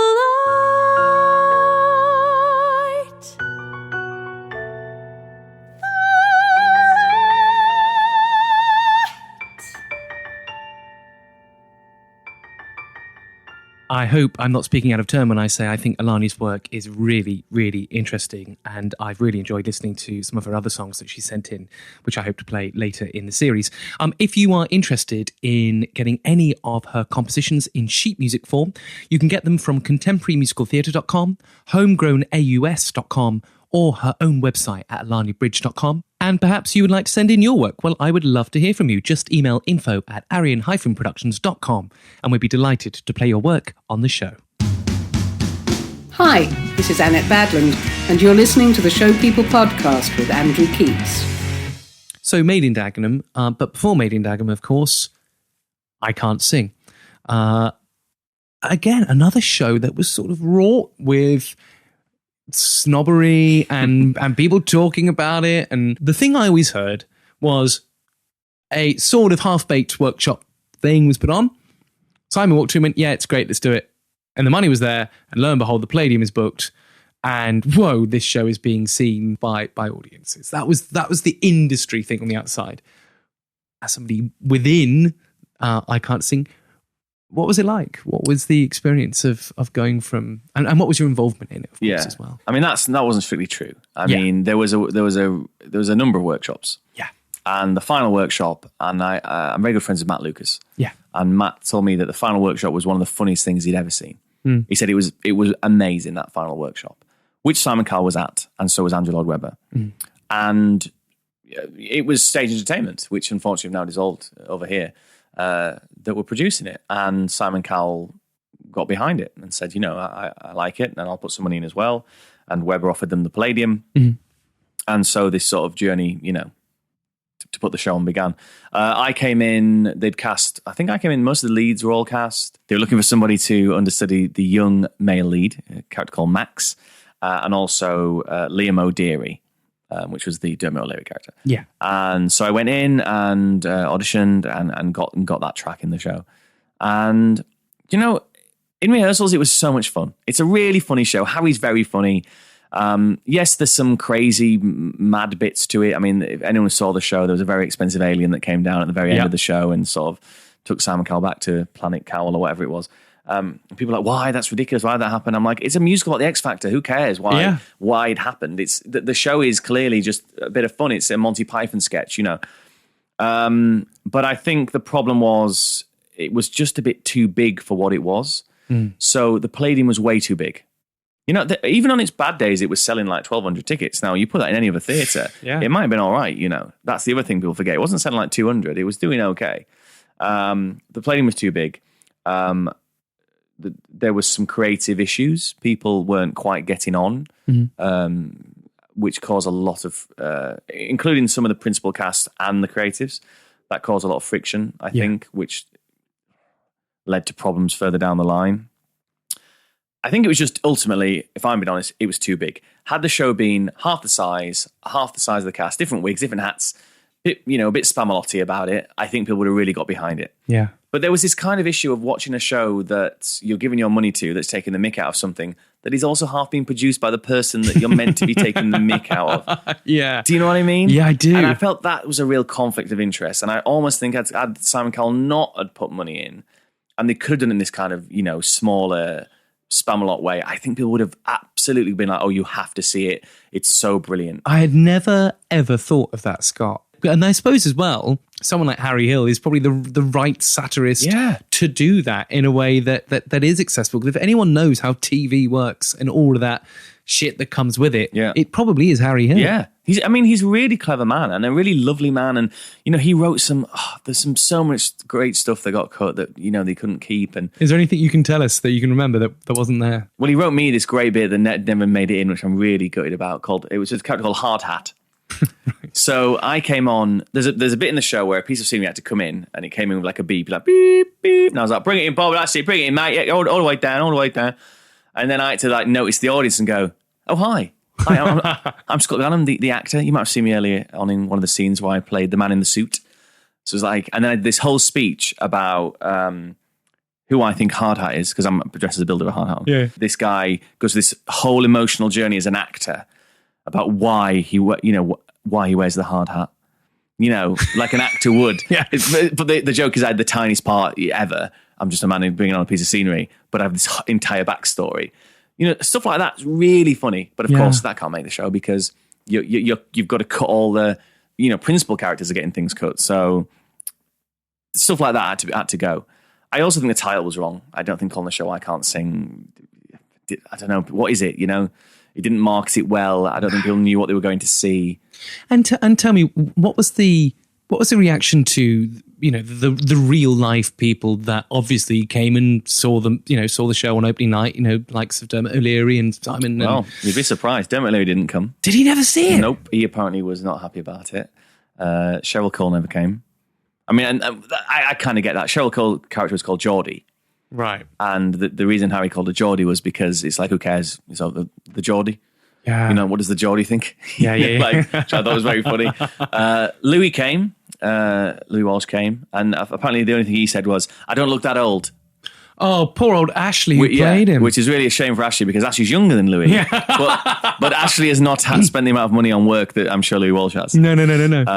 I thought Ashley looked exactly like Louis. Oh, it was brilliant. Simon Cowell obviously came and, found the whole thing very, very funny. And I mean, the one thing he can do is sort of laugh at himself. Yeah. I think the only gag they didn't allow to be kept, there was a gag where Cynthia Erivo's character, Shanice, had never heard of the X Factor, which of course everyone in the country knows. The character of Max is like, what do you mean you've never heard of the X Factor? She goes, oh, we don't get ITV because of my granddad's iron lung, it affects the signal.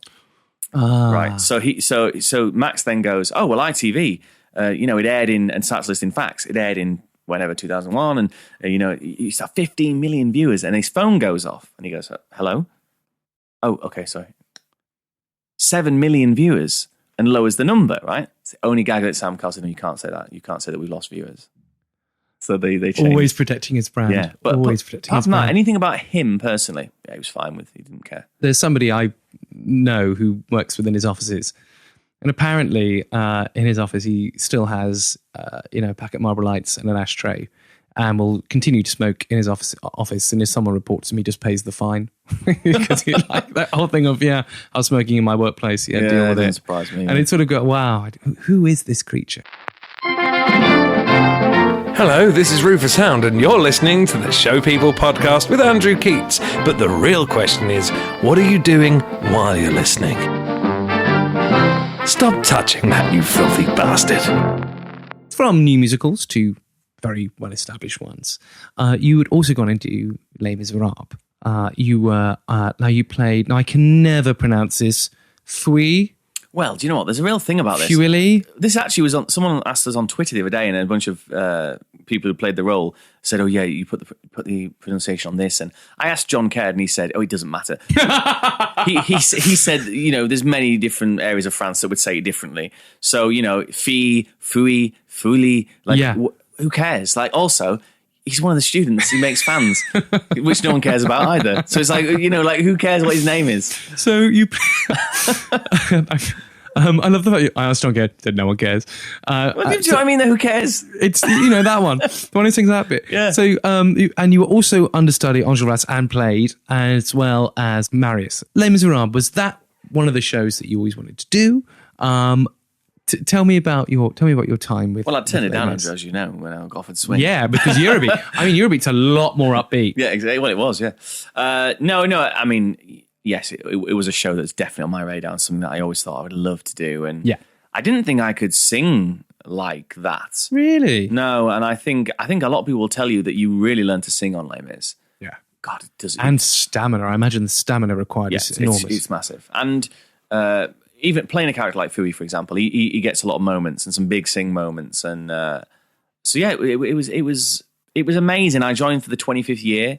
So I was, immediately part of the O2 as well. Did the O2 arena. I noticed on your TV. I mean, that venue. I mean, when you come out, do you just go? It was incredible. It's like from being in there as an audience member, it feels bigger than the world is. Do you know what I mean? Like, how do you play a venue? Well, it was like 18,000 people, at one time, and it's just your brain can't quite compute it, if that makes sense. You sort of see about 6,000 and then go, oh, and then there's lots more. I thought it was amazing, and one of the most special moments is at the end. We're all stood on stage, and I mean, again, I was lucky because I was in a costume. Yeah, I wasn't in a t-shirt, at the back like so many people were, which is amazing. But to even be at a part of the company on the stage, yeah, and the 4 Valjeans sang "Bring Him Home," and you could see people crying and how much this show meant to them, and that was just the Valjeans. That was that was just John Owen Jones. Yeah. So no, it was a really special thing. Look, I think sometimes in our industry, you people can be a bit like, it's a bit wanky to be like, love musicals and I loved being a part of that. Yeah. I wasn't doing that for any kind of career or money. It was, I want to be a part of this special thing and look back and go, I was there. I'm in that. You watch that DVD. There I am. Oh, they've gone. I want to be that guy that did that. And I actually really enjoyed my time in the show. I did 2 years in the show because I felt the first year was so kind of not all over the place, but because we had the O2 as well, it was so exciting. That, and there was and it wasn't just the O2. There were so many anniversary appearances. Yeah, it was massive. Recently, Francis Raphael was telling me that there was random performances for royalty and all the other various bits and pieces and the media stuff they get you guys to do. It was huge, and I just really enjoyed it. And I just thought, I'm going to do another year, which was something I'd always thought I wouldn't do. 2 years is a long time in a show, but actually, I did 2 years in that, and then ended up doing 20 months in Billy Elliot. Do you think I'll ever go back to Les Mis, or would you ever like to go back to Les Miserables? Do you know what? They recently were casting for the tour, and they asked if I was interested in auditioning for Javert. Oh, that's a really interesting. I wouldn't mind seeing you as a Javert. Yeah, I don't know. The tour was long. That's 17 months. So I'm married and have a business, a little dog, and that's too long for me ultimately. I think I would go back. I think I'd like to have a go at Javert, or maybe even something like a Thénardier or something. But there's a lot of darkness in Thénardier, which I like, even though it's a comedy role. And look, you have to judge everything on the project, don't you? And if the right role is in the right show, then the right time, then I'm definitely not adverse to it now. Now, Les Mis has been covered so much on this show. Because it seems everyone has been in it. But the one show that not necessarily only a few people have done is Billy Elliot. Tell me about Billy Elliot. Tell me about being involved in that show. Is it as hard work and visceral to be in as it is to watch? Yeah, it is. Yeah, it is. It's perfect. Yeah, I think it's perfect musical theatre. Yeah, I say that. I don't think Christmas works. That's the only bit of it I go, oh, well, you should have seen the tour of Christmas. Oh. We changed it a little bit. Did it go? Yeah, I think so, yeah. Yeah, because that was the only thing. It was like, Christmas. Yeah, I think it did. For me, the only bit that I was a bit was the expressing yourself. I didn't like the giant dresses. Felt a bit Disneyland. I would have, again, look like I'm not some kind of director. I would have had all the kids, like they were like playtime, all the kids in the show already come in, girls dressed as boys, boys dressed as girls, nobody cares, it's just playtime. Yeah. I didn't quite get the kind of, Disney World thing, but, that's just my opinion. But then you've got Solidarity, which is still one of the most incredible pieces of staging ever. The whole show is pretty near perfect to anything I've ever been involved with. And it was a role and a show that I really wanted. Like, people say sometimes you set your stall out as an actor. You set your stall, and I set my stall out. Like, Jim Arnold was cast in. I emailed him and said, you have to see me for this. Like, I wouldn't let you down if you got me. So this was Tony, wasn't it? Yeah, I played Tony the brother. Yeah. They just don't write parts for people of my age in musicals like Tony. They just don't exist. And you in fact, if you look at a lot of the past people who've played Tony, they're predominantly actors who've been to RADA. There's very few musical theatre performers, as we've been talking about, that have played the role. And so I emailed Jim Arnold, the casting director, and was like, I need to be seen for this. I was working with Lee Proud at the time, a choreographer who had a very big involvement with Billy Elliot. I said, you have to put a word in with anyone who knows. Tell everyone I'm good. Yeah, like you have to do the work, because I promise you I'll do the work. And a friend of mine is a Geordie, and I went and spent a couple of days with him. We just nailed the script. And whereas what I hadn't done recently with Matilda, which is, which I'm sort of disappointed in, I did do with Billy. I really put the work in and was like, I want this more than anything. Yeah. And at the time they were casting Tony for town and tour, and they asked my agent, said, they've asked which you would be a preference to. And I'd sort of heard on the grapevine that Billy was coming to an end. Yeah. The rumours. And I thought, I can't go into being another flop. I can't go in and close a show. And also, I liked the idea of originating a version of the show, which is what we did. The tour was very different to town. It took elements from Broadway and from the Dutch version, and we added stuff ourselves, So for listeners, so you did the UK tour and you also did the German production? Yes, in Hamburg, yeah. So how did the German production differ from, say, the West End production that we're used to seeing? Well, it was the tour, the UK touring production was taken over to Hamburg. Yeah. It was a very different. I didn't enjoy Hamburg very much because the big screens at the side, with the German on, and it was in a massive space. I think they're called the Fish Market or something. It's like this huge arena type space, which is great for musicals that are big showpieces. But my story in Billy Elliot is intimate, and is real, and it's about me and the dad and the struggle, and particularly in the tour version, which again, if anyone saw, my story has a much more emphasis in Act 2, where I think in the town production, the dad gets stopped from going back to work by Tony. In the touring production, the dad goes to work for a day. And comes back and is confronted by Tony. I love that. Yeah, so the stakes are higher. There's an actual fight that happens in the touring version, which didn't happen in town. So I actually have a fight with my dad. Billy gets in the way and gets hit by accident. Oh my God! I want to see this. So it's really, really good. And like Stephen Doldy had said to us, that the reason we're doing that is because the miners' strike seems so long ago now, and we need to tell a new audience about the importance of it. Yeah. And how much it meant and why Tony's the way he is. Because I hate when people say, "Oh, he's a baddie." No, he's not. He's not a baddie. My God, he's a great guy. I've never ever looked at a character. But you'd be amazed how many people said, "Oh, he's a baddie to me," and I'm like, "Well, you haven't understood it. That when he's embarrassing Billy and putting him on that table and saying, 'Dance, you little bastard,' it's weirdly coming from a place of love, which I know is got to toughen up, lad. Yeah, he's basically saying, "You will. This will ruin you. This will ruin you if you do this." It's not for the likes of you. He's handling it badly, of course, because he doesn't know. Doesn't know his emotions. He's stuck in Easington, the Northeast in 1980s.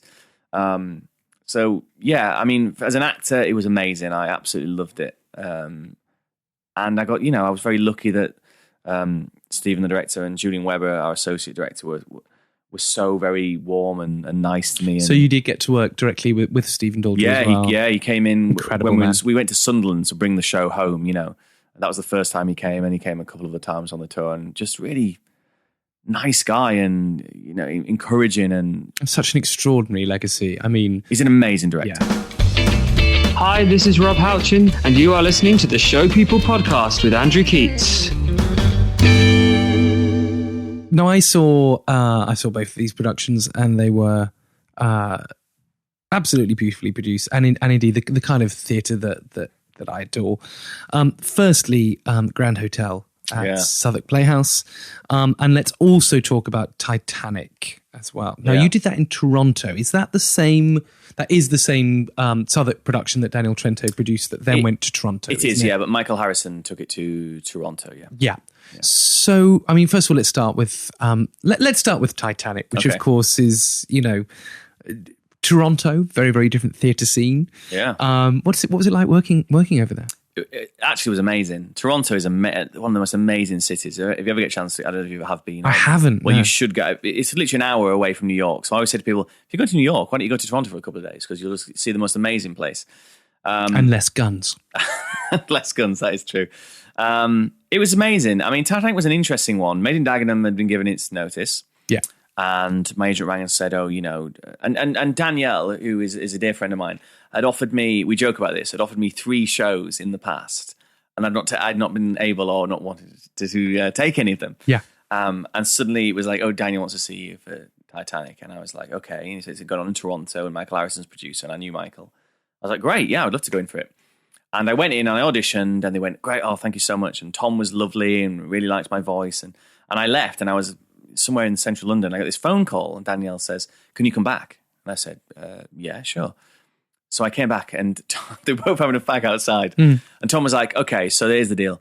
You're not right, the right age for a lot of the parts that we have available, but we really want you to do it. So we're just going to go in and see if we can make one of them work. Oh. So I went, okay. So we went in the room and we tried a few things, and there was a character called Edgar Bean. Yeah, so who was Edgar Bean? So Edgar Bean was the husband to Alice Bean. It was played by Celia Graham. And normally, I think when it had been done on Broadway and other productions, they're an older couple. But they're actually real characters. And they're an American couple. They are second-class passengers. She wants to be first class. He's worked hard all his life, hardware. I think he owns a hardware store. And they have this kind of, he's kind of the comedy, I suppose, kind of light relief, kind of wisecracking American guy. And she doesn't, see the importance of him. She just wants to be first class.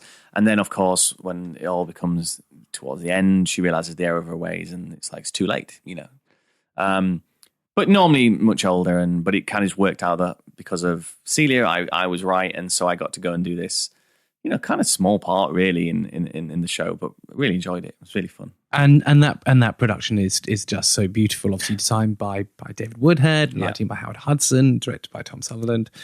Yeah, it was beautiful. I mean, it's a beautiful, beautiful story. The Titanic. I don't know why we are so enamored about it. I mean, lots of people froze to death after the most beautiful, liner of its day sunk. I mean, it's not something you would sit down and tell your children about, but yet we're so fascinated by the Titanic story. Yeah. Why do you think that is? I don't know. I think it's the grandeur of it, I suppose, and what it represents as well. This idea of class is very important in that story, I think, and we're still obsessed by class in many ways. I think even right down to audition. I mean, I've auditioned for things, got quite far for a very iconic role, and my feedback was too working class. Whoa. Yeah, and I thought was very interesting, because you wouldn't say that about any other group of people. You'd be in so much trouble to use their roots as the reason why they can't do something. And particularly because I'd played, upper class characters, and I wasn't going to go up there and play this role like you know what I mean? Like, very odd, but then that works the other way. Like I was I was at a press night of a play at the National, and I was introduced to some other directors, and one of my, again, I'm not going to name who, but one particular director asked me which college I went to. And I said, which one do you mean? And he went, you're Oxford, Cambridge? And I went, Council Estate, actually. And he laughed off. He went, no, seriously, where? And I was like, no, I didn't go to Oxford or Cambridge. I went to 2 drama schools. And I saw the assumption that with the people that I was with and the way that I sounded and dressed, that I must be an Oxford or a Cambridge boy. Yeah. And what was interesting is I then thought to myself, wow, so is that what I should have done when I was younger? Yeah. Should I have not spoken about my working class roots? Should I have just let them believe, that I'd gone to these places? It's mad. It's definitely still exists. And I know a lot of actors talk about it a lot, and very famous actors will still talk about it. It's been an issue in our industry. But then I also have loads and loads of mates who went to Oxford and Cambridge who are some of the best human beings I know, who are just brilliant. Oh yeah, I don't think either makes you a bad person. It's when they try and put that is the reason why you shouldn't be doing something. Is when you go, well, hang on, And a show I just absolutely adore, Grand Hotel, which is just it's just a score to die for. Yeah. It's a book to die for. It's a group of characters to die for. Just let our listeners know, sort of, for those who might not know Grand Hotel, what this story is, or what the concept of Grand Hotel is. Oh, this is a difficult one because there's so many interlocking stories within the Grand Hotel. But essentially, I played a character called the Baron, who's kind of sort of down and out, I suppose, in a way. You know, he looks and sounds and acts as though everything is fine and that he has lots of money, but actually that couldn't be further from the truth. And at the start, and one thing I was very keen to do, which I think most people who saw it got behind, with a couple of reviews who were a bit confused by my choices. But anyway, that's their problem. That's their problem, mate. Yeah, was to confuse the audience. So you never quite knew where you sat with him. So he falls in love with a lady much older than himself, and I never wanted it to be obvious whether he had fallen in love or whether he was conning her. He becomes friends with a sort of poor Jewish guy who actually turns out has a bit of money. I never wanted people to know whether he really loved him or he didn't. You know, I liked the ambiguity of that. So then when the payoff at the end for this character, anyway, that something happens to him quite awful, and he sings a song called Roses at the Station, that was the moment you went, okay, I understood now that this person did mean this to him and this person did mean this to him. And if you want a treat, just look at Michael Jeter in the Tonys doing that particular number with, you know, him and the Baron. Yeah, he's incredible. When you watch it back, you know the routine he does? Have you seen they have the rope? Yeah. You know, he improvised that, as in that's something he developed. Wow. He just said, I've got an idea. And he was an incredible dancer. Yeah. And when he's pissed on the bar, I think. Doing these productions at Southwark Playhouse, I mean, I know, and Danielle Trenter, who I know and like very, very, very much and work with, you know, I know there's not a lot of money involved. Yeah. But do they excite you, those productions? I mean, it was certainly a beautiful production and a phenomenal cast. Do you really enjoy getting involved in stuff like that? Yeah, 100%. I mean, for me as well, I think Titanic was like, it hadn't quite whet my appetite enough because of the role, and I really wanted to work more with Tom, and Tom sort of said, would you consider this role in Grand Hotel? And I was a bit like, well, I would never normally get considered for that sort of, it's like a Michael Xavier role. He was not really my casting. But he liked that. He liked that I was kind of, you know, not what you would expect. So I said, I would love to. So I recorded some of me singing and reading some script that they got sent to, you know, Danielle and some of the other team, and they asked me to do it. And yeah, there wasn't very much money, but for me, it was like, it could be a little bit of a showcase as well. You know, that people could see you there leading this company and getting to sing those songs and. Well, taking your own advice, you know, if you want to be a great actor in something, make sure that you let people know that you can be a great actor. Yeah. And what a great role to do that in the Baron. Yeah, that is true. And I had a couple of TV castings off the back of Grand Hotel, weirdly. Really? Yeah. I didn't get them, but well, no, but I got in the room, so that's you know. This is Kumiko Mendel, Artistic Director of Yellow Earth Theatre. You are listening to the Show People podcast with Andrew Keats. It's time for my favourite things. Scott Garnham, I'm going to strand you on tour in Whitley Bay. I need to know what you need to survive. Now, you will get a copy of any religious text that you so wish, that you can either use as a doorstop or use for divine inspiration, and the complete works of William Shakespeare. Those you get. But I need to know what your favourite album, film, book, play, musical, game, and television box set, as well as luxury item. What would be the album that you would need? This might just because I'm into it at the moment, but I'm a big fan of Gregory Porter at the moment. Yeah. I just love it. And I really like his album Be Good. Yeah. I think I would probably take that, just because that's how I'm feeling at the moment. So.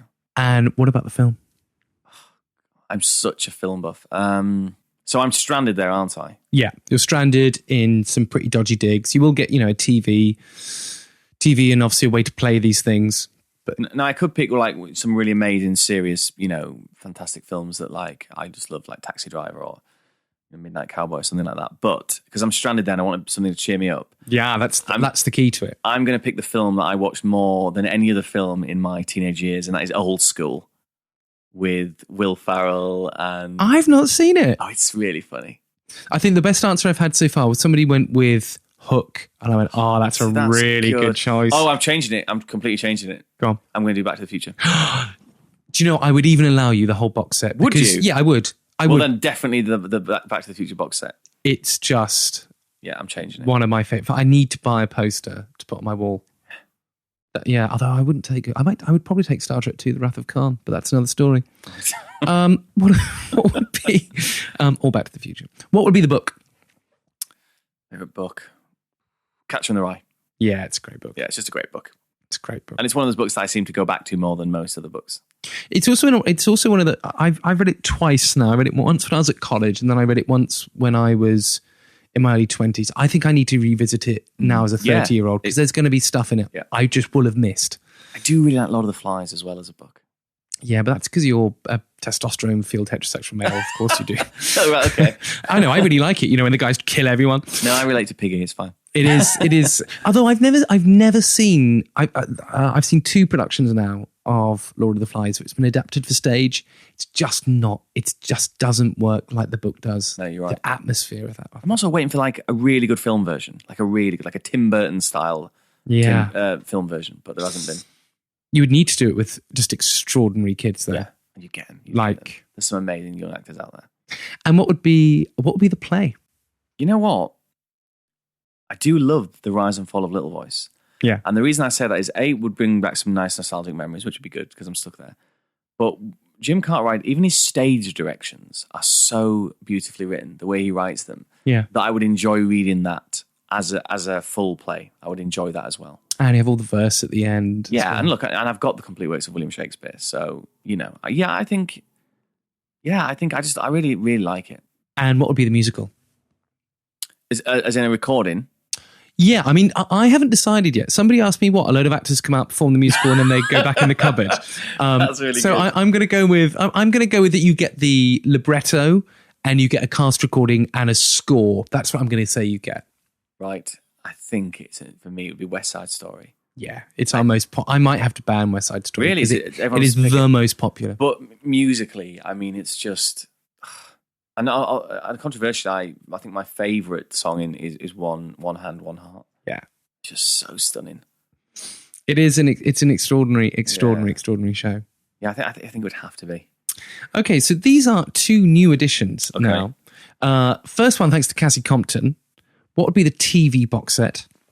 TV box set. And you can't say Sinner because I know you're watching it now. That's true, yeah. No, I think it would be something that never fails to amuse me, and that would be the Office. Office? Yeah, British. British Office, not the American one. No, please. No. Come on. And what would be the game? And you can interpret game as you so wish. So that could be for a PlayStation or whatever. Wow, okay. Or it could be a board game. What with board games is I'm on my own. Who am I playing this game with? I mean... yeah, I mean that is a problem, isn't it? Do you know what I mean? Because I love the game Yahtzee.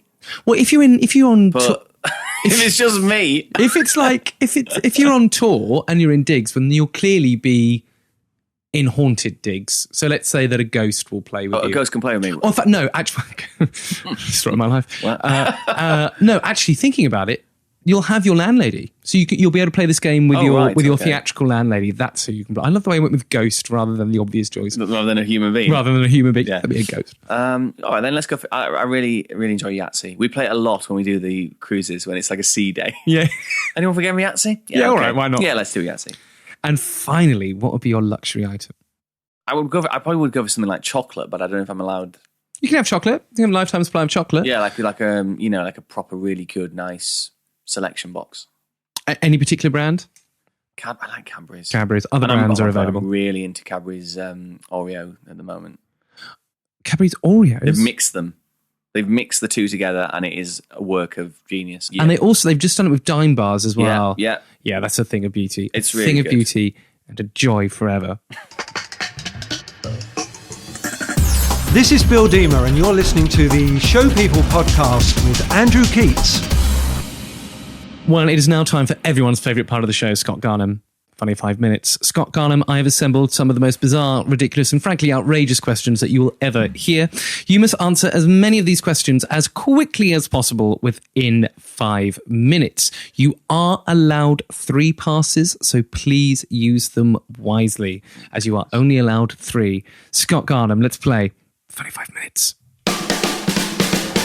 I love this music more than life itself. I'm so scared, I don't know why. Scott Garnham, what is your favourite theatre? Theatre, Her Majesty's. Cats or dogs? Dogs. Do you have a favourite sport? Tennis, probably. When was the last time you cried? Oh, my wedding a year ago. Aww. Sweet or savoury? Savoury. If you were to have an autobiography, what would it be called? The Lives of Me. The Lives of Me. Do you believe in aliens? I do. If you had to jump into a swimming pool filled with something, what would it be? Melted chocolate. Melted chocolate. Nightmare to clean after. Who was your teenage crush? Teenage crush? Oh my gosh. I don't know. Pass, I don't know. That's all. Pass. Who is the most beautiful person you've ever kissed? My wife, Grace. Who is the ugliest person you've ever had to kiss? That's so mean. Yeah. The ugliest person I've ever had to kiss. Oh my god. I'm going to pass that. It's another pass. I can't say that's mean. What was the last lie you told? The last lie? Yes. What was the last lie I told? I can't think. Is that a pass? No, because then they're all gone. Yeah. Oh, pass. Pass. That's awful. What is the strangest thing you've ever had in your mouth? Very good. I think I ate some deep fried bug things in Korea once. Deep fried bug thing? Yeah. Fra ate a guinea pig, so you know. What? Yeah, I know. Ask Fra. If you were to order a pizza, what would your order be? Oh, it would be a barbecue chicken. If you had to eat one meal for the rest of your life, what would it be? Probably a Sunday roast. Could a swan actually break someone's arm? Yeah. Yeah, definitely not. Of course it could. No, it couldn't. You against a swan, and swan would be like, oh yeah. Well, yeah, I'd have a go, but if it got in the right angle. Would you rather fight one horse-sized duck or 100 duck-sized horses? I'd probably go for the 100. Lots of tiny little horses. Yeah, at least I just keep hitting. Yeah, but 100 en masse. That's 400 little hooves. That's a lot of damage. I know, but imagine a big old duck coming at you. I don't. I've worked with a few. What is the meaning of life? To be happy. Have you ever been arrested? No, I don't think so. No. You'd know. No, I haven't then. Do you have a favourite Disney film? I like all Disney films. Oh God, Toy Story. Toy Story. Which one? 1. Toy Story 3 is pretty good though. It is, but Toy Story 1 is genius. Toy Story 1. What is your least favourite television show? Least favourite? Yes. Oh, Mrs. Brown's Boys. Oh yeah. Do you know what? It really is. This is rubbish. I fucking hate it. It's so it bad. really makes me so angry, especially when it's on at Christmas. What happened in the last dream you had? Do you know, I had a really weird dream last night. Did that you? I was, then you're going to laugh at this, that I was friends with Simon Cowell and that he was doing X Factor auditions in my little village hall where I grew up. If you had a superhero's power, what would it be? To be able to go back in time. And what would you change?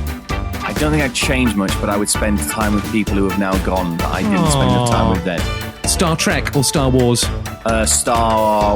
you know what? The new Star Trek films I really like. But you still love Star Wars. I'm a I can Star see it. Wars, yeah, You're a Star Chewbacca Wars. fan. Yeah. Would you ever like to swim with sharks? No. No. Terrible idea. What's your favourite season? I like autumn. Is line dancing cool? Line dancing? Yeah. No. No. It's for losers. It's for absolute losers. People who don't want to go to the gym. Very, very good. Well, sadly, that noise tells me that is the end of the show. But before we go, I need to squeeze in just a few parish notices. Firstly, thank you very much to Alani Bridge for sending in her song from In Between the musical. Congratulations to everyone who made it into my dramatic news. But ladies and gentlemen, please go mad for the one, the only, Mr. Scott Garnham. And the crowd went wild. Oh, wow. Thank you so much, everyone. Mate, thank you so much. Well, thank you for coming on. Scott, how can people keep up to date with all that you're up to and Sisco Entertainment as well? Well, you can follow me on Twitter, obviously, at Scott Garnham, and then Twitter is at Sisco Ent for the company. And Sisco is spelt? It's spelled Sisco. Don't forget, you can follow me on Twitter at Andrew Keats, follow the show at ShowPeopleUK, and use hashtag ShowPeoplePodcast. You can send me an email to info@arian-productions.com or get involved at the Facebook page at facebook.com/ShowPeoplePodcast. This podcast is produced by Arian Productions Limited, dedicated to giving opportunities to theatre makers. If you'd like to support the work we do, please consider becoming a friend of Arian by visiting www.arian-productions.com/donate. And don't forget as well our Portfolio Masterclass series. This September, you can learn with Julie Atherton at her Acting Through Song Masterclass. Just visit arian-productions.com/portfolio. Tickets are available from just £20. Just to repeat myself from Dramatic News, today is the Show People podcast's first birthday, and I just want to say how much I love making the show and how humbling it is to know how many of you love it too. 1 year on, we're still here. Don't forget, please, if you are a fan of the show, don't forget to leave us a lovely review on whatever platform you listen to us on. Maybe consider sending us a birthday present in the form of a donation, and I will see you in the next 2 weeks. Until next time, Show People, just be better.